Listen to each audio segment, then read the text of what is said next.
Bonjour, vous écoutez La Page Sensible, le journal de lecture et d'écriture d'une autrice émotive. Je m'appelle Marion Josserand et j'adore lire des romans contemporains, surtout ceux qui me titillent la corde hypersensible. J'aime tellement ça que j'ai même décidé d'en écrire. Dans ce podcast, je partage avec vous les romans qui éclairent si bien ma vie que j'ai envie de les recommander à la terre entière. Au passage, je vous raconte mes aventures d'apprentie autrice parce que ça aussi, c'est toute une histoire. Âme sensible ? Bienvenue. Salut, c'est Marion. Dans ce 6e épisode de La Page Sensible, je vais vous parler du dernier roman de l'excellente Delphine de Vigan qui s'intitule « Les enfants sont rois ». Alors évidemment, je n'ai pas besoin de vous présenter Delphine de Vigan. Et décidément, elle est trop forte cette Delphine. Dans ce dernier roman, qui tombe facilement dans la catégorie de ces livres qui me tiennent éveillée la nuit, pas au sens où ils me font peur, mais au sens où j'arrive pas à m'arrêter de lire, et ça m'empêche de dormir du coup.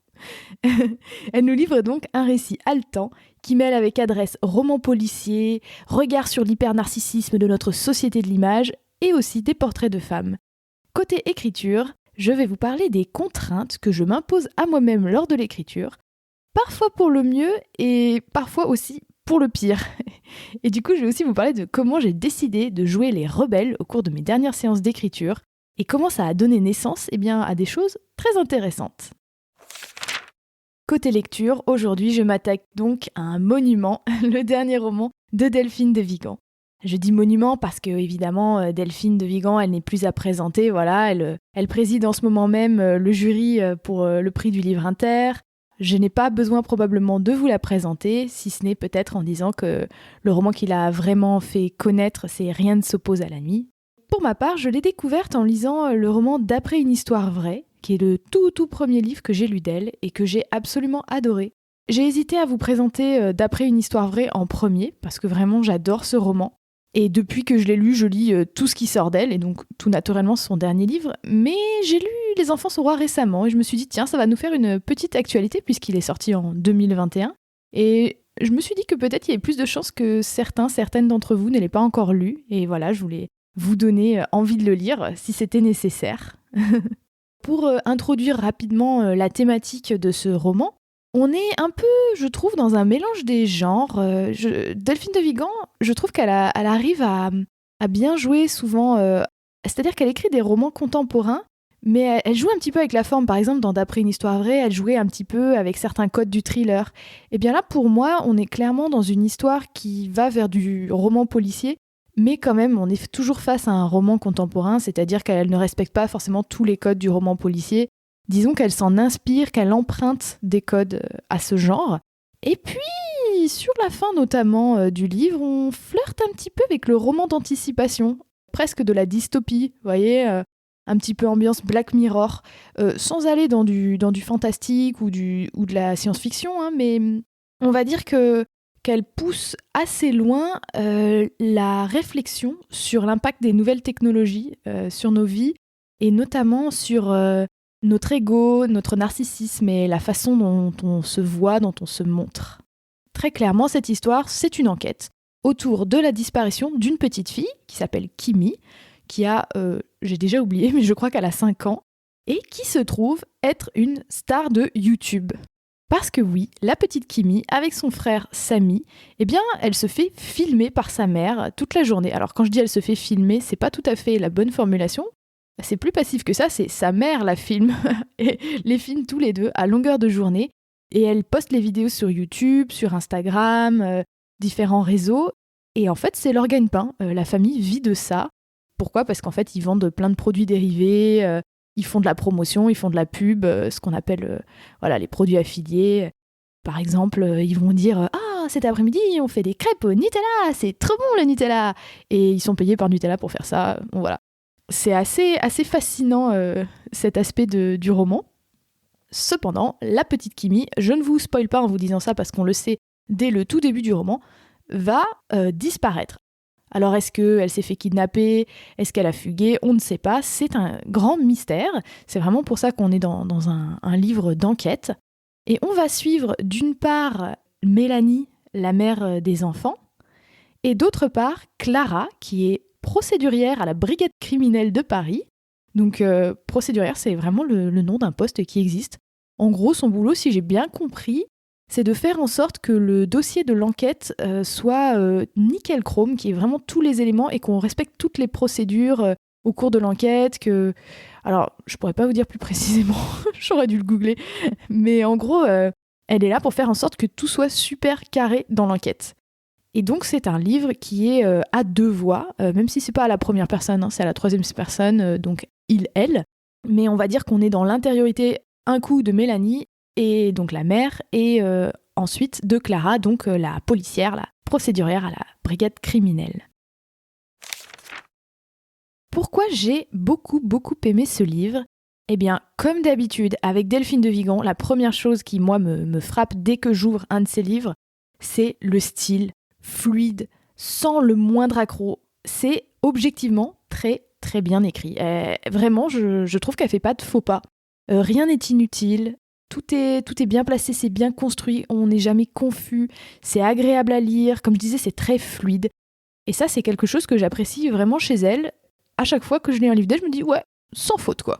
Tout est nickel. Et d'autre part, on voit qu'il y a du travail dans ces livres.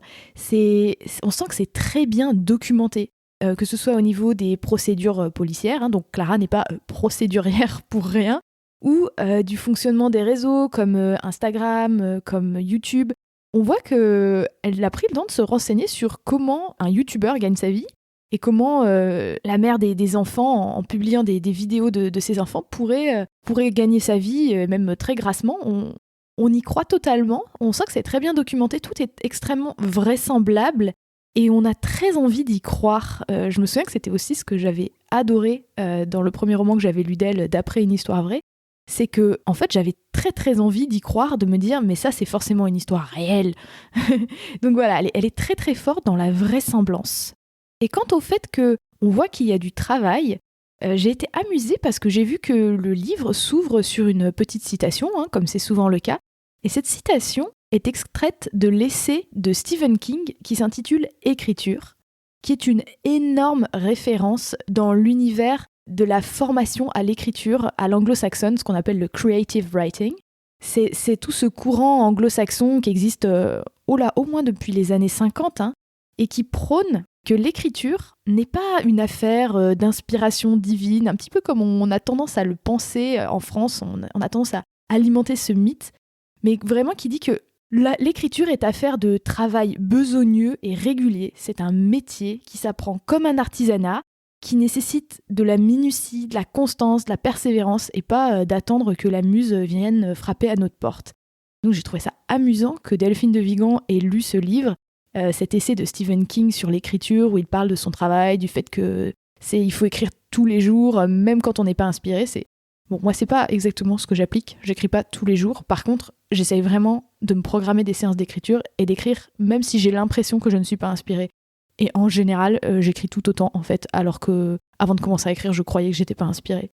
Bon, c'était une grosse parenthèse, mais tout ça pour dire que j'étais pas étonnée que Delphine de Vigan ait lu ce livre et qu'elle s'intéresse aux théories autour du creative writing et de l'apprentissage de l'écriture comme un artisanat, parce que je trouve personnellement que dans ces livres, on sent le travail derrière, on sent l'artisanat, on sent l'écrivain à sa table de travail qui a besogné. Et en même temps, comme c'est fluide, comme c'est bien fait, comme c'est divertissant, finalement, c'est pas laborieux à lire du tout. Mais voilà, moi c'est peut-être aussi parce que je me suis plongée là-dedans en ce moment, j'ai l'impression de voir ça dans ces livres. Ensuite, une autre raison pour laquelle j'ai vraiment aimé ce livre, je vous le disais, c'était le fait que j'arrivais juste pas à le reposer. J'avais envie de savoir ce qui était arrivé à la petite Kimi. C'est-à-dire que l'enquête est très bien faite, le rythme est haletant, les chapitres sont faits de telle façon que moi, je tournais les pages et j'ai trouvé que le mystère fonctionnait très bien, c'est-à-dire qu'on a plein de fausses pistes, enfin, c'est bien fait, quoi. Vraiment, c'est bien construit. On se pose des questions sur chaque personnage tour à tour, on se dit tiens, et si c'était lui qui l'avait enlevé, ou alors c'est peut-être elle. Et en même temps, elle arrive au-delà de ce côté un peu policier, un peu haletant, un peu rythmé, elle arrive à apporter de la profondeur, du développement de personnages. On rentre dans la psyché de ces deux femmes, donc Mélanie, la mère des deux enfants, et Clara, la policière. Et elles nous parlent de leur jeunesse, de comment on en est arrivé là. Et finalement, on est dans un livre qui va bien au-delà d'une enquête et qui nous parle vraiment d'humanité. Et notamment, le personnage de la mère de Mélanie est extrêmement intéressant. Je trouve personnellement encore plus intéressant que le personnage de Clara, la procédurière. Parce que Mélanie, comment dire quand j'ai lu le livre, je ressentais pour elle un certain mépris, de l'exaspération de cette mère qui fait littéralement travailler ses enfants, en fait. Hein, et il y a quelque chose, il y a tout un débat qui pourrait se faire autour de ce livre. Ces parents qui filment leurs enfants et qui leur font faire de la comédie, en fait, pour YouTube, est-ce que c'est pas du travail qu'ils font faire à leurs enfants ? Enfin bon, il y a tout cet aspect-là qui est exploré dans le livre de façon très intéressante. Et à la fois, je ressentais un profond agacement. Puis le personnage est agaçant, vous allez voir dans l'extrait que je vais lire, par bien d'autres aspects. Mais aussi de l'empathie, parce que cette femme, elle a sa petite fille qui a disparu et elle est atterrée, elle est terrorisée, elle est extrêmement inquiète. Et aussi, pas au-delà de ça, en nous faisant explorer son passé, Delphine de Vigan nous montre comment cette jeune femme, parce que elle est encore quand même vachement jeune, en est venue à avoir cette soif d'image, cette espèce de narcissisme mal placé qu'elle a reporté sur ses enfants. Mais en fait, il s'agit toujours d'elle, c'est elle qui se filme avec ses enfants, c'est sa voix, la voix off des vidéos, c'est elle qui anime les réseaux sociaux, c'est elle qui récolte tout cet amour des fans, tous les messages, etc. Elle arrive très bien, Delphine de Vigan, à nous montrer comment ce personnage de Mélanie en est arrivé là, et pourquoi elle a cette soif comme ça d'amour, on va dire, numérique. Et enfin, pour conclure sur les raisons pour lesquelles j'adore ce livre, je dirais justement qu'il m'a vraiment fait réfléchir, mais réellement réfléchir à mon rapport aux écrans, les réseaux sociaux, le narcissisme. J'ai trouvé que la réflexion était bien menée, approfondie, elle va assez loin, et on pourrait croire, ah oui, c'est vrai que c'est un sujet, elle est maligne parce qu'elle est maligne, Delphine. On pourrait se dire, c'est un sujet qui fait vendre, oui, c'est d'actualité, c'est une bonne idée de parler d'Instagram, de parler de YouTube. Mais je trouve qu'elle le fait pas avec superficialité. On voit qu'elle s'est vraiment passionnée pour la question. Et moi, elle a réussi à me passionner pour ça, alors que à la base, bon là, vous m'écoutez sur un podcast, mais à la base, moi, je suis pas une grande fan des réseaux sociaux, j'ai jamais été trop dessus, et j'ai, on va dire, une méfiance instinctive. Je me suis toujours un petit peu trouvée en retrait des réseaux sociaux, de ce culte de l'image, de cette course au like. Mais je l'ai jamais vraiment théorisé, et j'ai trouvé que dans ce livre, il y avait des éléments qui me permettaient de m'y intéresser de façon un peu plus approfondie. En termes d'extrait, j'ai choisi de vous lire un passage tout à fait particulier. C'est que le livre est, on va dire, il y a des chapitres où on est dans le point de vue de Mélanie la mère, des chapitres où on est dans le point de vue de Clara la procédurière, et il y a intercalé entre ces chapitres des petits extraits du dossier d'enquête que justement Clara constitue, et qui sont des descriptions, comme une retranscription des stories Instagram que la mère Mélanie a postées sur Instagram l'après-midi juste avant qu'elle disparaisse. Alors je vais vous lire une de ces stories. C'est la deuxième que Delphine de Vigan nous présente. Donc on est plutôt au début du livre, à la page 29. Et voilà ce que ça dit. Brigade criminelle, 2019. Disparition de l'enfant Kimi Dior. Objet. Transcription et exploitation des dernières stories Instagram postées par Mélanie Clos, épouse Dior. Story 2. Diffusée le 10 novembre à 16h55. Durée 38 secondes. Mélanie Clos est dans sa voiture. Elle tient le portable à bout de bras et parle face caméra. Le nom du filtre utilisé, yeux de biche, est inscrit en haut à gauche de l'écran. Elle oriente ensuite l'appareil vers ses enfants, tous deux installés à l'arrière du véhicule. Samy fait un sourire à la caméra, Kimi suce son pouce et caresse son nez avec un chameau en tissu. La petite fille ignore le portable braqué sur elle et ne sourit pas. Mélanie. Coucou mes chéris, merci 1000 fois. Vous avez été très très nombreux à voter pour nous aider et vous avez choisi pour Kimi les Nike Air dorés. Bien sûr, comme toujours, nous avons suivi vos conseils et c'est celles que nous avons achetées. Elles sont magnifiques. Un grand merci pour votre aide et votre participation. Je vous les partagerai tout à l'heure pour que vous puissiez les voir à ses pieds. Elles lui vont à merveille. Maintenant, on rentre à la maison. Mais on ne vous abandonne pas. À très vite, mes chéris. Alors, vous l'aurez probablement deviné à l'extrait, ceux que Mélanie appelle mes chéris, ce sont les fans, en fait, les spectateurs des stories Instagram, de la chaîne YouTube. Elle les appelle mes chéris. C'est vrai que c'est assez perturbant. J'avais envie de vous lire un deuxième court extrait, juste un paragraphe. Alors, je voudrais pas trop vous spoiler, mais ce que je peux dire, c'est aussi au début du livre, hein, c'est juste avant l'extrait que je viens de vous lire. C'est que Mélanie, ça on le sait tout de suite dès le premier chapitre, elle est très très très très fan, donc Mélanie, la mère des enfants, elle est très très très fan de télé-réalité et notamment de Love Story. Elle était vraiment une fan de la première heure. Et dans sa jeunesse, donc avant d'avoir ses enfants, on assiste à une scène où elle participe à un casting de télé-réalité et elle se retrouve face à la directrice de casting. Donc là, on est plutôt du point de vue de la directrice de casting, en fait, dans cette scène d'ailleurs, pas dans l'intériorité de Mélanie. Un bon casting de télé-réalité obéissait toujours aux mêmes ingrédients, que les professionnels résumaient ainsi. Une teigne, plus une bimbo, plus un rigolo, plus un beau gosse, plus un petit coq. L'expérience prouvait cependant qu'une personnalité moins saillante n'était pas inutile. Un bouc émissaire, un médiateur, une cruche, un ravi de la crèche pouvaient toujours servir. Mais même dans ce rôle, Mélanie faisait figure de second choix. Sur le bloc posé devant elle, elle nota en rouge « Miss Lambda, rep, non merci ». « On vous rappellera », annonça-t-elle avec fermeté, tout en se dirigeant vers la porte. Voilà, c'était juste un petit extrait pour vous montrer un petit peu le background de Mélanie et le fait qu'elle a toujours voulu être face à la caméra. Voilà, je vais m'arrêter là parce que je ne veux pas vous spoiler. Je vous recommande chaudement de lire ce livre, ça se lit tout seul, ça coule tout seul, de toute façon c'est tellement bien écrit, donc voilà, faites-vous plaisir. Côté écriture, aujourd'hui j'ai une petite surprise pour vous. Mais d'abord, le thème du jour, j'avais envie de vous parler des contraintes. Parce que je suis encore dans l'écriture du premier jet de mon deuxième roman, qui tourne autour de la thématique de l'adolescence, du nouvel an et d'une bande d'amis qui se retrouvent tous les ans pour fêter le nouvel an pendant 8 ans.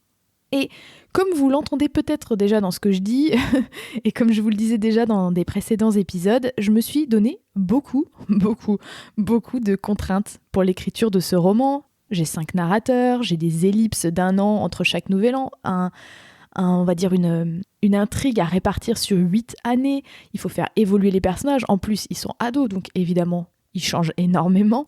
Et je m'étais dit, ah ouais, c'est trop bien, la contrainte, moi, c'est ce qui me rend créative. Et c'est souvent vrai, par exemple, je sais pas, en cuisine, si on me dit, bon, tu peux cuisiner n'importe quoi, viens, on va faire les courses, on achète ce que tu veux, on peut cuisiner n'importe quoi. En général, je vais avoir un grand blanc et je vais dire, je sais pas quoi faire. Ou alors, je vais dire, raclette. Parce que je stresse. C'est le premier truc qui me passe par la tête. On sent que c'est l'hiver ou pas ? Oui, hein, c'est la saison des raclettes, on est d'accord. Mais si on me dit, bon, t'as un poireau, une carotte et des framboises, démerde-toi, un peu comme Top Chef, et ben en fait, tout d'un coup, je vais pétiller d'idées, je vais avoir plein de choses qui me viennent en tête, ça va tourner et je me sens à l'aise dans ce genre de contraintes-là. Et c'est ce que j'essaye de faire quand j'écris aussi, c'est-à-dire je me dis bon bah voilà, avant de commencer une séance d'écriture, je me dis bah tu vas essayer de faire, tu vas prendre tel personnage, tu vas essayer de lui faire ça, et puis tu vas essayer de faire ça, d'écrire cette scène en moins d'1 heure ou en moins d'1 heure et demie. Bon, en général, ça marche beaucoup moins bien qu'avec la cuisine, je vous le dis tout de suite. Et de manière générale, j'ai besoin, quand j'écris, de trouver un subtil équilibre entre le fait d'avoir des contraintes, d'avoir notamment un plan d'histoire à respecter, et le fait de dire « Allez, aujourd'hui c'est freestyle ». Souvent, je jongle un petit peu entre les deux. Au cours des dernières semaines, j'ai écrit, on va dire, la 6e année sur 8 de mon récit. Donc voilà, j'étais sur l'année, si je ne me trompe pas, ça doit être l'année 2008. Et j'avais presque fini... lors de mes séances d'écriture que j'ai fait au cours de la semaine écoulée, j'avais presque fini mon chapitre. C'est-à-dire que j'avais fait avancer l'intrigue comme il le fallait, j'avais fait avancer l'histoire, j'avais fait des scènes clés de ce chapitre. Mais en fait, j'avais un petit peu l'impression de perdre de vue mes personnages, de plus trop savoir comment plus ils grandissent, ces cons-là, entre 2 années, entre 2 nouvel an. J'avais un peu l'impression de les avoir perdus de vue, qui est devenu un tel, et celui-là, il se sent comment à ce moment-là dans sa vie. Et je me suis dit, bon, là, arrête de faire avancer ton intrigue, il faut que tu reprennes contact avec tes personnages, écris, je me suis même pas dit écris des scènes, je me suis dit tu vas écrire, tu vas te mettre dans la peau de chaque personnage à tour de rôle, donc j'ai 5 narrateurs, hein, et tu vas écrire de façon libre, tu vas le faire parler de ce qu'il est en train de vivre en ce moment dans sa petite vie d'adolescent, là, pour explorer un petit peu sa psyché, savoir où il en est, reprendre contact avec lui. Sur le moment, avant de faire ça, je me suis un peu fait violence parce que j'avais un peu l'impression de perdre du temps, entre guillemets, parce que voilà, là j'en suis, je dirais, ça fait à peu près 3 mois, oui, ça fait 3 mois et demi que j'écris ce premier jet, et j'en suis aux 2/3 de l'histoire. Donc vous voyez, il va me falloir encore du temps, au moins 1 mois et demi pour terminer l'histoire, j'estime peut-être même 2 mois. Donc j'ai envie d'arriver au bout de cette histoire, parce que de toute façon, je sais qu'après, je vais faire beaucoup de réécriture, beaucoup de retravail derrière. Mais quand même, malgré ça, malgré le fait que j'avais envie d'avancer, je me suis dit, non, là, il faut que tu écrives des choses, entre guillemets, inutiles. Eh bien, figurez-vous que j'ai trouvé vraiment beaucoup de plaisir, vraiment un gros plaisir d'écriture. J'ai retrouvé du souffle. Ça m'a permis d'écrire plus vite, c'est-à-dire qu'en 1 heure, j'avais plus écrit, en lâchant un petit peu les rênes, comme ça. Et ce qui est très intéressant et un bon enseignement pour moi, c'est que ce qui en est ressorti, ce sont des scènes que je vais probablement pas... Et vous voyez, j'ai dit scènes d'ailleurs, qui vont probablement pas finir à la poubelle, ou en tout cas pas toutes. Parce que finalement, il s'est passé des choses très intéressantes dans ces scènes que j'ai écrites un petit peu en mode freestyle. Et ça, c'est cool, de se dire que finalement, des fois, de la spontanéité, en lâchant les rênes, il peut sortir des choses qui sont tout à fait dans la lignée de l'histoire. Puisque finalement, mon histoire, je commence à bien la connaître, je l'ai préparée, j'ai un plan. Et quand je me dis, tiens, je vais faire parler, par exemple, il y a un personnage qui s'appelle Anna. Bon alors, sous réserve que ça change, j'ai une très grande tendance à changer les noms de mes personnages lors des réécritures, mais on va dire qu'il y en a une qui pour l'instant s'appelle Anna. Si je me dis tiens, où est-ce qu'elle en est Anna dans sa vie en ce moment et que je la fais juste parler de ça, je me rends compte que je fais avancer l'histoire. Je vous disais que j'avais une petite surprise pour vous. Eh bien, exceptionnellement, parce que c'est pas un truc que j'avais l'intention de faire à la base dans ce podcast, j'ai eu envie de vous lire un petit extrait de mon manuscrit en cours et de ce que j'ai écrit ces derniers jours. Je tiens à préciser que c'est très probable, vraiment très très probable, que l'extrait que je vous lise, il soit coupé lors des réécritures, ou alors tellement réécrit qu'on le reconnaisse plus. Parce que, oui, en général, lors d'une réécriture, je dirais qu'il y a 50% du manuscrit pour moi qui bouge, soit qui part, soit qui est réécrit, soit qui est vraiment, voilà, qui va beaucoup changer. Et en fait, je me dis, c'est pas grave, j'ai envie de vous donner un petit extrait de ce qui est sorti quand je me suis un petit peu lâchée et je me suis dit, allez, vas-y, teste des trucs. Tiens, t'oblige pas à faire des phrases spécialement bien cadencées. Donc voilà, c'est tout à fait sans prétention, c'est vraiment un premier jet, ça a vocation à être retravaillé. Mais c'est pour vous montrer un petit peu ce que ça donne quand je me dis, allez, vas-y, on s'en fout, tu verras bien ce qui sort. Pour vous compreniez un petit peu cet extrait, là le narrateur, donc pour l'instant il s'appelle Adrien, avec un H, peut-être que ça changera. Et c'est un personnage qui de par son éducation et notamment sa mère qui est assez malveillante, je dirais un peu maltraitante, s'est persuadé qu'il était stupide et qu'il n'arriverait jamais à rien faire. Et dans ce passage, il s'étonne qu'un personnage très très mystérieux qui s'appelle Nat et qui se confie jamais à personne se soit confié à lui et lui ait montré un petit peu de la vulnérabilité. Si ça se trouve, il n'y a qu'avec moi qu'il se sent suffisamment en sécurité pour montrer sa vulnérabilité. Et vous savez pourquoi ? Parce que moi aussi, je suis foutue. Nos vies n'ont pas vraiment commencé, qu'elles sont déjà bousillées. Par quoi, me direz-vous ? Rien. Juste parce qu'on a l'intérieur de la tête trop mou, trop flou, trop enfumé, perméable au moindre courant d'air qui nous glace la volonté et fait s'effondrer toute tentative de projet. Les profs m'ont souvent répété que j'avais la tête dure, mais moi, je sais que c'est le contraire. Ma tête, c'est de la barbe à papa. Les pensées me collent aux doigts et se dissolvent sur ma langue avant que je puisse les formuler. Et Nat, c'est pareil. Pas parce qu'il est con comme moi, mais parce qu'il y a un creux en lui qui aspire les rêves, un peu comme celui que Mimi essaye de remplir avec des Heineken, et où la bière ne fait que mousser, jusqu'à ce que des bulles de bave remontent à la surface. La tête de Nat, ça serait plutôt une pomme d'amour, mais sans pomme. Lisse, ronde, brillante, sensuelle, luisante de la bave des petites filles. Elle a l'air solide, régulière, peut-être un peu dure, et on sait qu'on va sûrement s'y casser les dents. Mais on a quand même envie d'y croquer. Sauf qu'elle est vide, la pomme a pourri, elle a fermenté toutes ces années sous sa couche de sucre craquant, et elle a fini par se dissoudre. Et maintenant, il n'y a plus qu'un léger gaz au parfum d'angoisse. Je rigole parce que je me dis, putain, c'est dark. En l'écrivant, Bon voilà, c'est pour ça que je vous disais, ça va sûrement sauter à la réécriture.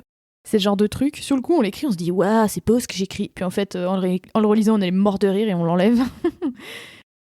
Tiens, j'ai trouvé un autre petit extrait, un peu du même acabit. Cette fois-ci, on est dans la psyché de la fameuse Anna, qui vient d'assister à une sorte de dispute entre ses parents. Enfin, je veux pas trop donner de détails. Et alors, elle a grandi dans une famille très tradie, un peu à l'ancienne. Donc voilà, vous allez voir, il y a des clichés bien sexistes, mais c'est fait exprès. Et elle suit sa mère qui est partie se réfugier à la cuisine. Ah oui, et je ne vous ai pas dit, mais c'est pendant le repas de Noël. Sous prétexte de remplir la carafe vide, j'ai suivi maman à la cuisine. Je m'attendais à la trouver frottant énergiquement le grand plat à gratin, comme chaque fois qu'elle veut expier un début d'émotion trop forte. Mais elle se tenait juste debout devant la fenêtre, le regard perdu quelque part entre la terrasse grise, la pelouse détrempée et la haie des voisins. Elle ne s'est même pas retournée à mon approche. Alors je suis restée là, indécise, à observer l'angle triste de sa mâchoire, le découragement de ses épaules, et je n'étais même pas vraiment intriguée de la trouver ainsi, car j'y voyais seulement cette même tristesse ancienne qu'elle a toujours eue, un chagrin profond, doux et calme, qui a imbibé mon enfance, et qui chez papa se manifeste plutôt par ses courts interludes de colère, une rage non résolue qui a fait de moi une petite fille si attentive, une vraie antenne à émotion, une petite ombre silencieuse et douce, sans la moindre aspérité qui puisse accrocher les larmes ou les cris, sans un seul éclat de joie ou un seul sourire trop aigu qui risquerait de déchirer le voile soyeux du silence réglementaire. Donc voilà, c'est fort joli, le voile soyeux, on part un peu dans du... Je crois que j'étais en train de lire du Proust au moment où j'ai écrit ça. Mais ça me fait plaisir de vous le lire parce que ça va sûrement être coupé au montage et... Allez, comme ça aura servi. Merci d'avoir écouté cet épisode numéro 6 de La Page Sensible. Si vous aussi, vous êtes fan de Delphine de Vigan, eh bien, je serais curieuse de savoir ce que vous avez pensé de ce dernier roman. Est-ce que vous l'avez plus aimé, moins aimé que ses dernières sorties ? Ou alors, si vous ne connaissiez pas, est-ce que ça vous a donné envie de le lire ? Pour réagir, rendez-vous sur le site du podcast où vous trouverez une page consacrée à cet épisode. Si vous me laissez un petit commentaire, eh bien, je serai ravie de vous lire et d'y répondre. Et pour recevoir des recommandations exclusives de films, de podcasts, de séries, en fait de plein de trucs, en lien avec chaque épisode de La Page Sensible, n'oubliez pas de vous abonner à ma newsletter bimensuelle en cliquant sur le lien dans la description du podcast. Enfin, ne ratez pas le prochain épisode dans lequel je vous parlerai d'un roman gothique anglais que j'adore, un grand classique mais relativement méconnu en France, Les Hauts de Hurlevent d'Emily Brontë. Oh, ça va être bien. À très bientôt et d'ici là, je vous souhaite de belles lectures.